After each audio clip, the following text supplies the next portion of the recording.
Subscribe our channel and press the bell icon and never miss any update.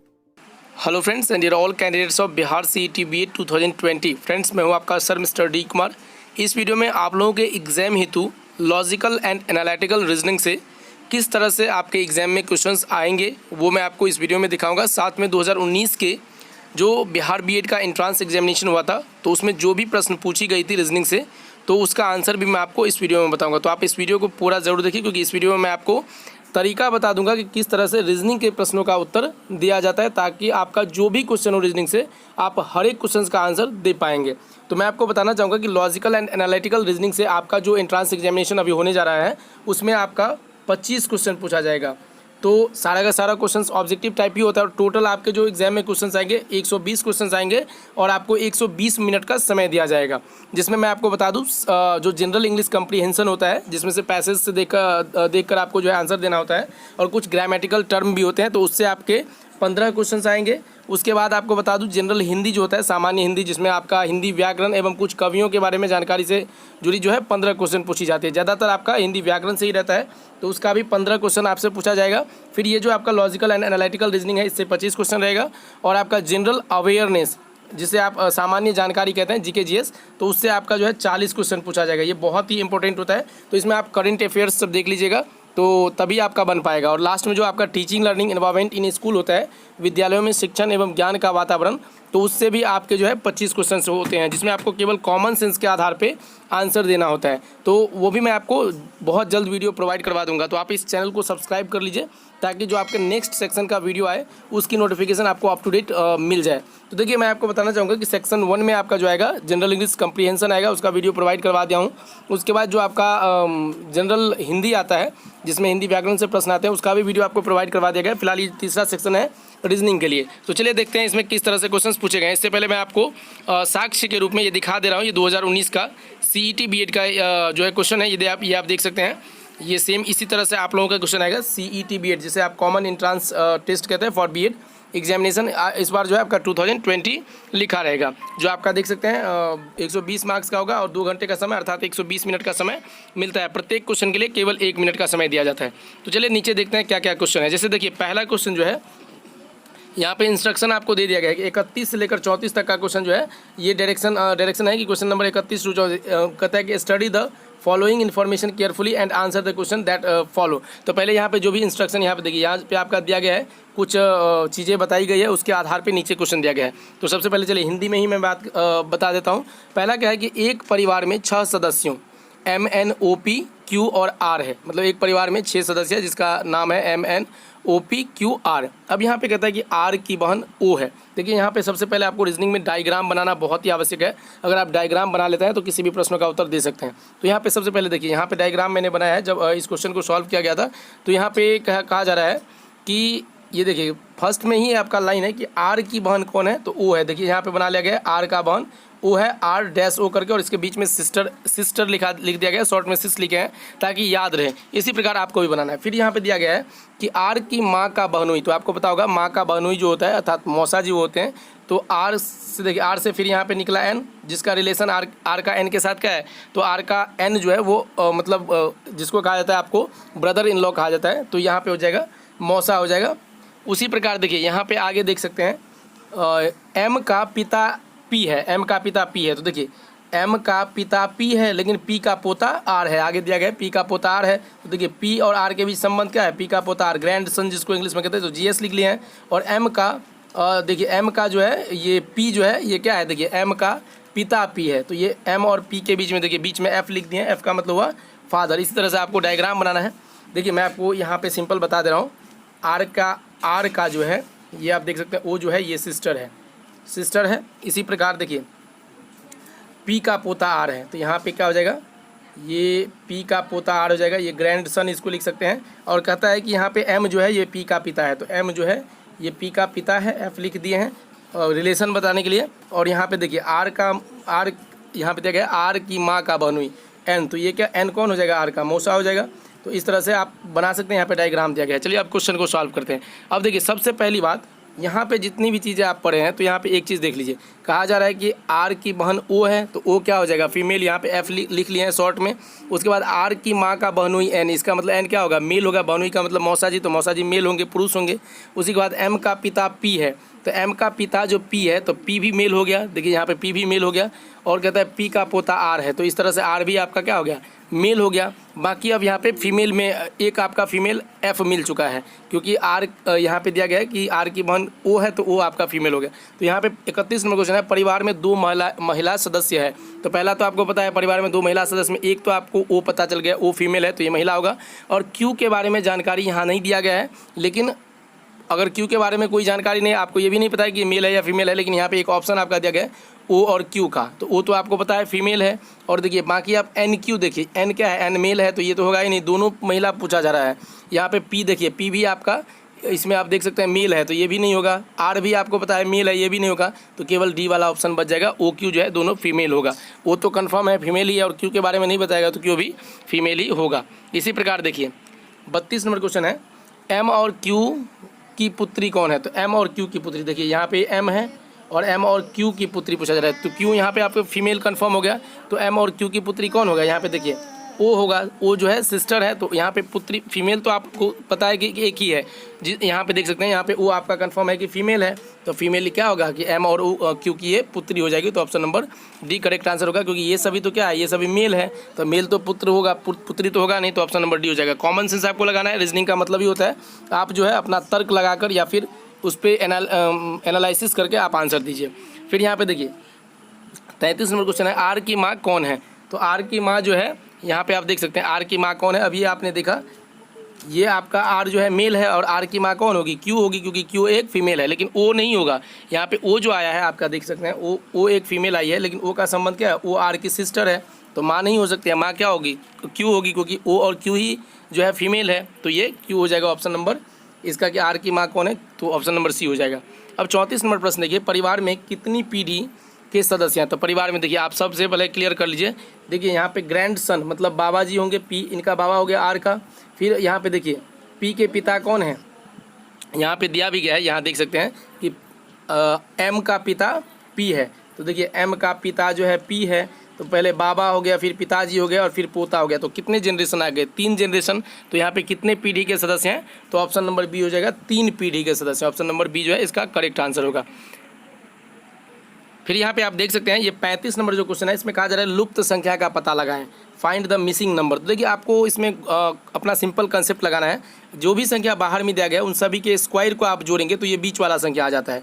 इसमें भी same चीज़ है कि सभी के स्क्वायर को बाहर वाले के स्क्वायर को जोड़ेंगे तो बीच वाला आ जाता है। तो आपको जो निकालना है लास्ट में उसमें भी क्या करना है, सभी के स्क्वायर को जो है जोड़ लेना है तो बीच वाला आ जाएगा। तो सभी के स्क्वायर को जोड़िएगा तो देखिए यहाँ पर आप देख सकते हैं 3 का स्क्वायर 9 होगा, फिर 6 का स्क्वायर 36 होगा, 5 का स्क्वायर 25 होगा, 4 का स्क्वायर 16 होगा। सभी को यहाँ पे जोड़ा गया तो देखिए 86 आया है, तो इसका आंसर ऑप्शन नंबर बी हो जाएगा 86। आपको देखना है कि प्रीवियस जो भी कुछ टर्म दिया है उसमें कौन सा रूल अप्लाई किया गया, वही रूल जो है आगे भी अप्लाई होगा।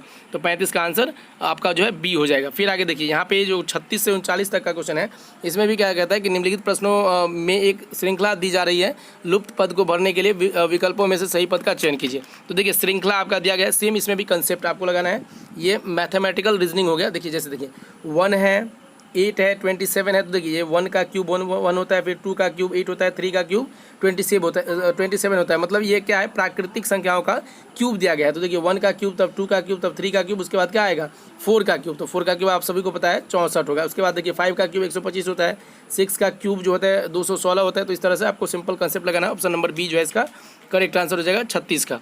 फिर 37 नंबर प्रश्न आप देख सकते हैं, 37 में क्या है देखिए 2, 9, 23, फिर 51, 107 और उसके बाद लास्ट वाला पूछा जा रहा है। तो देखिए इसमें आपको गौर करना है। देखिए पहले में कितना का अंतर है, 7 का अंतर है, दूसरे में 14 का अंतर है, तीसरे में 28 का, मतलब 7 के टेबल का अंतर है। तो इस तरह से देखिए 7 8 56, यहाँ पे देखिए 7 7 9 14 7 21, देखिए ये नहीं है आपका 7 का नहीं है, जस्ट सभी संख्या का, जैसे 7 है तो 7 के बाद सीधे 14 हो गया, फिर 14 का डबल हो गया 28, 28 का डबल हो गया 56। तो इस तरह से आपको गौर कर लेना है कि जो है इसमें कौन सा रूल अप्लाई हो रहा है। तो 112 का यहाँ पे देखिए ये 56 का जो डबल हो जाएगा 112, तो 107 में आप 112 जोड़ेंगे तो 219 हो जाएगा। तो ऑप्शन नंबर डी इसका करेक्ट आंसर होगा। देखिए अगर 7 का टेबल होता है तो फिर वो जोड़ते हैं, लेकिन यहाँ पे ऐसा नहीं है, प्रत्येक का क्या है, डबल किया गया है। जितने का अंतराल है उसका डबल करते हुए 112 लास्ट में आ जाता है, तो 107 में आपको, और ये प्रीवियस में जोड़ा गया है। जैसे देखिए 2 और 9 के बीच में 7 का संबंध है, तो 2 में 7 जोड़ा है तो 9 हुआ, फिर 9 में 14 जोड़े हैं तो 23 हुआ है, फिर 23 में 28 जोड़ेंगे तो क्या बनता है, इस तरह से 219 इसका करेक्ट आंसर होगा, 37 का डी। फिर 38 नंबर देखिए, दोनों साइड एक ही क्वेश्चन है, एक साइड हिंदी में है, एक साइड इंग्लिश में है, तो जो भी आपका मीडियम हो उसमें आप आंसर दे सकते हैं। जैसे देखिए अब है 0 है, 7 है, 26 है, 63 है, फिर यहाँ पे इसमें आपको इसका आंसर देना है, और 215 है। तो इसमें भी देखिए जैसे क्या क्या है, 1 के क्यूब में से 1 घटाया गया है, तो 1 के क्यूब में से 1 घटाएंगे 0 होगा, फिर 2 के क्यूब में से 1 घटाएंगे तो 8 - 1 7 होगा, 3 के क्यूब में से 1, मतलब क्या है कि प्राकृतिक संख्याओं के क्यूब में से एक एक घटाया गया है। तो लास्ट में आप देखिए यहाँ पे 4 का क्यूब -1 हो जाएगा 63, और ये इसमें क्या होगा, 5 के क्यूब में से 1 घटाएंगे तो 125 में से 1 घटाएंगे 124 हो जाएगा, क्योंकि 5 का क्यूब 125 और -1 करेंगे तो आपका 124 हो जाएगा। इसका आंसर ऑप्शन नंबर बी होगा। देखिए सेम इसी कंसेप्ट पे आपका क्वेश्चन, सेम पैटर्न रहेगा, केवल आपका डाटा चेंज रहेगा। तो आप लोगों को अगर तरीका पता होगा तो आप आसानी से हर एक प्रश्नों का उत्तर दे सकते हैं।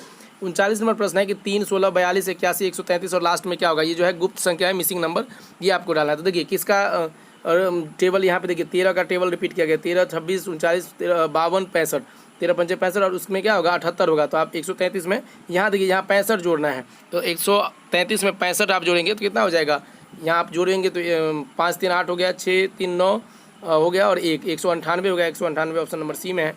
तो इस तरह से आप देख लेंगे अंतराल क्या है, तो 13, फिर 26, फिर 39, मतलब 13 के टेबल का अंतराल है।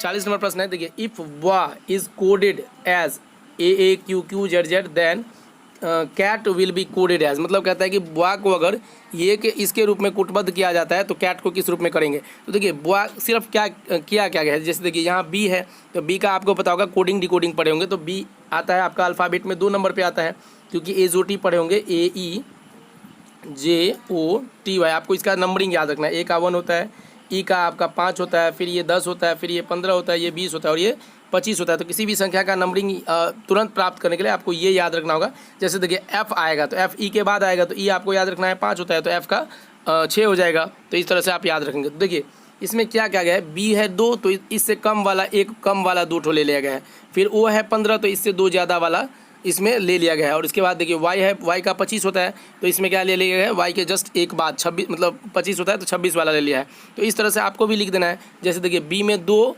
क्या किया है, बी में एक कम लिया है, जैसे ये बी 2 होता है बी का कोड, तो ए का एक वाला ले लिया है। तो इसी प्रकार देखिए कैट, तो सी से एक कम ले लीजिए तो बी होगा।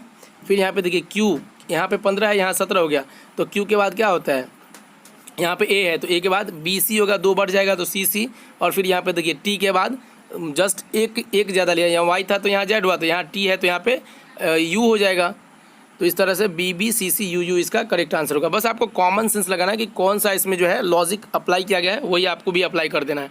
41 नंबर प्रश्न आप देख सकते हैं, कहता है कि यदि फैमिली सेम है कि फैमिली के लिए अगर ये कोड दिया गया है, सिस्टर के लिए ये कोड है, तो उसी के रूप में मिस्ट्रेस को किस कोड से लिखेंगे। तो सबसे पहले आपको लिख लेना है किस किस का कोड कैसे है। जैसे देखिए ये फैमिली का मैंने बना लिया, तो फैमिली के लिए F का 3 लिया गया है, फिर A का 1 लिया गया है, फिर M का 6 है, 9 का यहाँ पे I का 4 है। तो इस तरह से सभी का कोड यहाँ पे दिया गया है, मतलब इसमें 2 2 4 2 6 लेटर है यहाँ पे, तो 6 अंक भी यहाँ पे दिया गया है। फिर सिस्टर में भी आप देख सकते हैं 6 लेटर है तो 6 अंक है, और इसी के कोई अंक जो है लेटर से मिलकर आपका जो है मिस्ट्रेस बनता है। तो सिंपल सा देखिए आपको लिख क्या देना है, लिखना है मिस्ट्रेस का। तो देखिए M पहले M आता है, तो M का देखिए M का इसमें होगा, M का यहाँ देखिए 6 है जो इसमें दिया गया पहले से।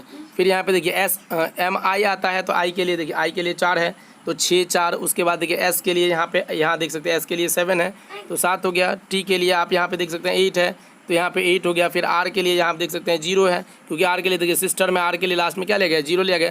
तो इसी तरह से जब आप नंबर बैठाएंगे यहाँ से देखकर इसको आप लिख लीजिएगा। वैसे आपका रफ का पेज लास्ट में दिया रहेगा क्वेश्चन में, या आप सामने में करिएगा तो अच्छा रहेगा कि आप तुरंत देखकर आंसर दे सकते हैं। समय कम रहता है, आपको क्वेश्चन जल्दी डील करना रहता है। तो इसका जो कोड आ जाएगा 64780277। तो इसका आंसर ऑप्शन नंबर देख सकते हैं ए में ही दिया गया है, तो ऑप्शन नंबर ए जो है इसका करेक्ट आंसर हो जाएगा। इसी प्रकार आप देख सकते हैं 42 नंबर जो कि इसमें दिया गया है कुछ इंस्ट्रक्शन।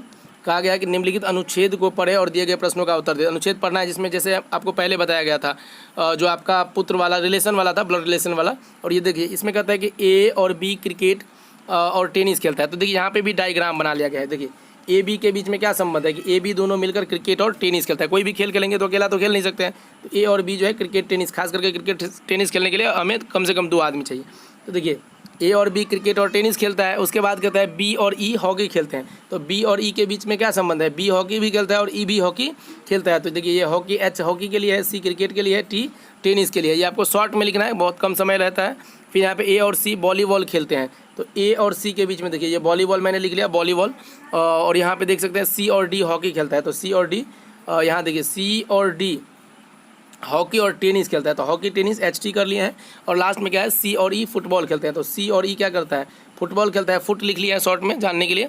तो अब इसमें कहा जा रहा है, ये देखिए डायग्राम से आपको आंसर देना है। पहले डायग्राम बना लिया गया है, अब इसमें से आंसर देना है। कहता है कि कौन हॉकी क्रिकेट और टेनिस खेलता है। तो कौन हॉकी क्रिकेट और टेनिस, तो आपको देखना है कौन जो है, देखिए बी जो है ये क्रिकेट भी खेलता है, टेनिस भी खेलता है और हॉकी भी खेलता है। केवल बी ही है जो हॉकी क्रिकेट और टेनिस तीनों खेलता है। तो इसका आंसर ऑप्शन नंबर बी हो जाएगा। बाकी आप चेक कर लीजिएगा, कोई भी ऐसा नहीं है जो तीनों खेलता हो। अब देखिए 43 में है कौन केवल हॉकी और टेनिस खेलता है। तो यहाँ देखिए डी का रिलेशन है केवल हॉकी और टेनिस के साथ, बाकी किसी के साथ नहीं है। तो डी केवल हॉकी और टेनिस खेलता है। अगर सी की बात करें तो सी देखिए, सी वॉलीबॉल भी खेलता है, हॉकी भी खेलता है, टेनिस भी खेलता है और फुटबॉल भी खेलता है। लेकिन यहाँ पे केवल हॉकी और टेनिस की बात की गई है। तो ऑप्शन नंबर आपका सी हो जाएगा, डी जो है हॉकी और टेनिस खेलता है। फिर 44 नंबर प्रश्न है, कौन वॉलीबॉल, हॉकी, टेनिस और फुटबॉल खेलता है। तो देखिए वॉलीबॉल, हॉकी, टेनिस और फुटबॉल, चार चीज़ मैंने आपको अभी बताया सी खेलता है। यहाँ देखिए सी का रिलेशन वॉलीबॉल के साथ भी है, फुटबॉल के साथ भी है, हॉकी और टेनिस के साथ भी। ऑप्शन नंबर बी जो है इसका करेक्ट आंसर हो जाएगा। 45 नंबर प्रश्न है, कौन टेनिस नहीं खेलता है। तो देखिए टेनिस कौन नहीं खेलता है, देखिए आप गौर से देखिए, ई जो है, ई आपका फुटबॉल खेलता है, हॉकी खेलता है, लेकिन टेनिस नहीं खेलता है। तो इसका आंसर ऑप्शन नंबर सी जो है हो जाएगा। इसका ऑप्शन आंसर जो है ई हो जाएगा। फिर यहाँ देखिए 46 नंबर प्रश्न है कि कौन क्रिकेट, टेनिस और वॉलीबॉल खेलता है। तो क्रिकेट, टेनिस और वॉलीबॉल, तो यहाँ देखिए क्रिकेट, टेनिस और वॉलीबॉल कौन खेलता है, ये आप देख सकते हैं क्रिकेट, टेनिस और वॉलीबॉल खेलता है। तो आप ए का रिलेशन देखिए, ए क्या करता है, ए क्रिकेट, टेनिस और यहाँ नीचे देखिए वॉलीबॉल, तीनों खेलता है। तो इसका आंसर ऑप्शन नंबर ए हो जाएगा। देखिए डायग्राम अगर आप बना लेते हैं ना तो आपका क्वेश्चन सॉल्व करना बहुत आसान हो जाता है, नहीं तो आप कंफ्यूजन में रहिएगा, समय लैप्स कर जाएगा, क्वेश्चन भी नहीं बन पाएगा। फिर देखिए आगे कुछ ऐसे ही इंस्ट्रक्शन वाला यहाँ पे क्वेश्चन एक और दिया गया है कि ए, बी, सी, डी और ई सभी के पास 6 गेंद है। मतलब कहता है प्रत्येक के पास 6 गेंद है। तो देखिए मैंने क्या कर लिया, नीचे में यहाँ पे डायग्राम बनाया गया है, थोड़ा मैं आपको दिखा देता हूँ। ये देखिए ए, बी, सी, डी, ई, प्रत्येक के पास 6 गेंद है। अब देखिए इसमें कुछ इंस्ट्रक्शन पढ़ते हैं। यहाँ पे स्पष्ट रूप से थोड़ा समय लग सकता है। कहता है कि बी 2 गेंद ई को देता है जिसने 1 गेंद डी को दिया। देखिए बी 2 गेंद ई को देता है और वो जो है फिर डी को दे देता है। देखिए यहाँ पे बी 2 गेंद ई को दिया और ये जो है 1 गेंद यहाँ पे फिर देख सकते हैं ये 1 गेंद डी को दे देता है। तो देखिए बी के पास 6 था, 2 देगा तो 2 आपको माइनस करना है और जिसमें जाएगा उसमें प्लस करना है। फिर ई कहता है 1 गेंद डी को दे दिया तो ई में 1 माइनस हो जाएगा और डी में 1 प्लस हो जाएगा। इस तरह से आपको बनाना है डायग्राम ताकि आपको कलेक्ट करने में आसानी हो। फिर यहाँ देखिए आगे फिर दिया गया है कि ए 4 गेंद सी को देता है जो 2 गेंद बी को देता है। ए 4 गेंद सी को देता है जो 2 गेंद बी को देता है। देखिए कहता है ए 4 गेंद, देखिए सी को दिया तो ए में से 4 कम होगा, माइनस करना है और जिसमें जाएगा उसमें प्लस करना है। और फिर सी क्या कहता है 2 गेंद बी को दे देता है। तो देखिए इसी में से 2 माइनस करना है, बी में +2 कर देना है। तो इस तरह से जो आपका दिया गया है उसका डायग्राम आप बनाइएगा ना और फिर बाद में कलेक्ट करिएगा। तो देखिए ए के पास कितना गेंद है, देखिए 6 में से 4 घटाइए तो 2 और +1 कीजिए तो 3 हो जाएगा। फिर इधर देखिए बी के पास 6 में से 2 घटाइए 4, फिर 2 ऐड कीजिए तो 6, फिर 3 माइनस कीजिए तो 3। सी के पास देखिए 6 में 4 जोड़िए तो 10, 10 में से 2 माइनस कीजिए 8 तो 8 बच गया सी के पास। डी के पास देखिए 6 और +1 7, 7 + 3 और माइनस यहाँ पे 1 तो कितना हो जाएगा 9 हो जाएगा। और ई के पास 6 2 8, 8 में से 1 जाएगा तो 7 तो 7। तो इस तरह से कलेक्ट कर लिया। अब जो है आंसर देना आसान हो जाएगा। देखिए सबसे पहले देखते हैं इसमें 47 नंबर क्वेश्चन है, कहते हैं कि अब सबसे अधिक गेंद किसके पास है। तो देखिए सबसे अधिक गेंद नीचे में किसके पास है, सबसे अधिक गेंद आप 9 देख सकते हैं। 9 किसके सामने है, डी के सामने। तो डी के पास जो है सबसे अधिक गेंद है। तो इसका आंसर यहाँ पे देख सकते हैं आप लोग, ये आपका सबसे अधिक गेंद किसके पास है तो डी के पास। ऑप्शन नंबर सी जो है इसका करेक्ट आंसर हो जाएगा। फिर 48 नंबर प्रश्न है बी के पास कितनी गेंदें हैं। तो बी के पास आप देख सकते हैं ये 48 नंबर प्रश्न में बी के पास कितनी गेंदें हैं, तो बी के पास 3 गेंदें हैं। तो बी का 3 जो ऑप्शन होगा वो आपका सही हो जाएगा। ये देखिए बी के पास कितनी गेंदें हैं तो ऑप्शन नंबर डी 3 गेंदें हैं। इसी प्रकार सी के पास कितनी गेंदें हैं तो सी के पास देखिए 8 गेंद होगा। यहाँ पे ऑप्शन नंबर सी जो है सही आंसर है। तो 49 का नीचे देखते हैं, नीचे देखिए 49 में सी के पास कितने गेंदे हैं, तो सी के पास 8 गेंदे हैं। तो इसका आंसर ऑप्शन नंबर जो आपका दिया गया था सी शायद दिया गया है, ये सी है, 8 आंसर इसका करेक्ट आंसर होगा। 50 का देखिए, अब 49 तक केवल उस जो आपका जो भी क्वेश्चन दिया गया था उससे था। अब यहाँ पे कहता है कि 172 और 272 के 20% का अंतर कितना होगा। तो सबसे पहले देखिए 172 और 272 के बीच का अंतर कितना का है, 100 का अंतर है। तो 100 का आप 20% निकाल लीजिएगा, 100 गुने 20/20। तो इस तरह से देखिए ये 100 गुने 20/100 प्रतिशत ऐसे ही निकलता है, 20/100। तो देखिए 0 से 0, 0 से 0 कट जाएगा, मतलब 2 0 से 2 0 कट गया तो 20 बच गया। तो इसका आंसर ऑप्शन नंबर बी हो जाएगा कि 172 और 272 के 20% के बीच का अंतर कितना हो जाएगा, तो 20 हो जाएगा। ऑप्शन नंबर बी इसका करेक्ट आंसर होगा। आगे देखिए 51 नंबर प्रश्न है, यदि फ्रेंड का संबंधवाचक फ्रेंडली तो इसके विपरीतार्थक का संबंधवाचक क्या होगा। देखिए फ्रेंडली का मतलब होता है दोस्ती यारी, मतलब अच्छा संबंध होना। तो यहाँ पे कहता है इसका विपरीतार्थक उल्टा क्या होगा, तो इनेमी हो जाएगा। इनेमी मतलब दुश्मनी हो गया, दोस्ती का उल्टा क्या होगा, दुश्मनी होगा। ऑप्शन नंबर ए जो है इसका करेक्ट आंसर हो जाएगा। फिर 52 नंबर प्रश्न है, एक आदमी प्रतिदिन 4 घंटे कार्य करके 15 दिनों में एक काम पूरा करता है। देखिए 15 दिन में काम पूरा करता है और प्रति घंटे 4 घंटे काम करता है, मतलब प्रतिदिन। तो टोटल 15 दिन में कितने घंटे काम करेगा, तो 15 गुने 4 बराबर 60 घंटे। अब कहता है कि अगर 6 घंटे काम करेगा तो कितना दिन में काम खत्म होगा, तो 6 से आपको भाग दे देना है, 6 दाएं 60। तो यहाँ पे 10 घंटा ऑप्शन नंबर ए जो है करेक्ट आंसर होगा। आपको सिर्फ देखना है कि कितने घंटे काम करके कितने दिन में पूरा करता है, तो आपको टोटल समय निकाल लेना है। और अब पूछा जाएगा कि अगर 5 घंटे या 4 घंटे काम करेगा तो कितना दिन में काम खत्म होगा, तो उससे भाग दे देना है। तो इस तरह से आपका आंसर ऑप्शन नंबर ए हो जाएगा। फिर आगे देखिए 53 नंबर क्वेश्चन जो है, कहता है करण 2 मिनट में 90 मीटर चलता है तो वह 5 मिनट में, ये एक नियम आप सबको पता होगा।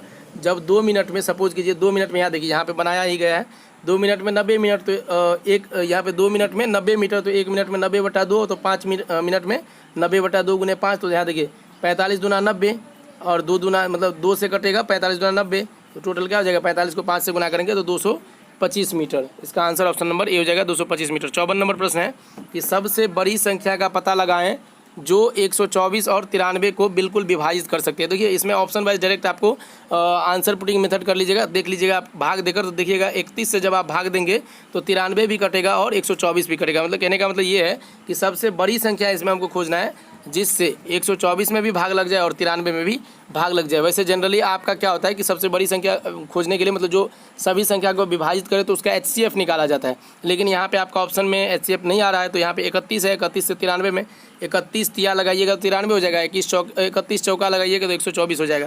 तो इसका आंसर ऑप्शन नंबर बी हो जाएगा। फिर 55 नंबर प्रश्न आप देख सकते हैं कि 16 सेंटीमीटर कपड़े की कीमत 60 रुपया है। सिंपल है कि 16 सेंटीमीटर का, देखिए 16 सेंटीमीटर का 60 रुपया, तो 1 सेंटीमीटर का 60/16 हो जाएगा।